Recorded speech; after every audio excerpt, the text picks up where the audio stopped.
तोलाच्या संशयातून मनसूर मोहम्मद पठाण व्यक्तीने इलेक्ट्रिक दुकानात घुसून दुकान मालकास मारहाण केल्याची घटना रविवारी 31 मे रोजी दुपारी राहुरी शहरातील नवी पेठ गोकुळ कॉलनी येथे घडली।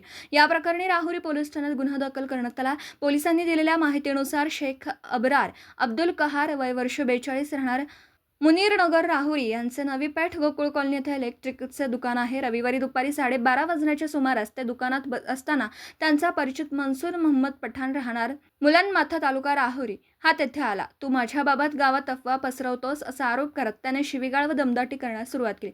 यावेळी वाद वाढल्यानंतर आरोपीने दुकानातील काउंटरवर ठेवलेला मिक्सर उचलून शेख यांच्या नाकावर मारल्याने ते जखमी झाले। तसेच दुकानातील काउंटर जवळ असलेले कूलर तोडून नुकसान केल्याचा आरोप फिर्यादीने केला आहे। घटनेदरम्यान भांडण सोडवण्यासाठी आलेल्या मुझफ्फर गफूर कादरी व सत्तार गुलाब शेख दोघे राहणार राहुरी यांनाही आरोपीने शिवीगाळ व धक्काबुक्की केल्याचं फिर्यादीत नमूद करण्यात आलं आहे।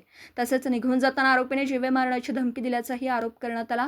या प्रकरणी शेख अबरार कहार यांच्या फिर्यादीवरून राहुरी पोलीस ठाण्यात मनसूर मोहम्मद पठाण यांच्या विरुद्ध भारतीय न्याय संहिता 2023 मधील मारहाण, दुखापत, धमकी, शिवीगाळ व मालमत्तेचं नुकसान या संदर्भातील विविध कलमान्वये गुन्हा दाखल करण्यात आला आहे।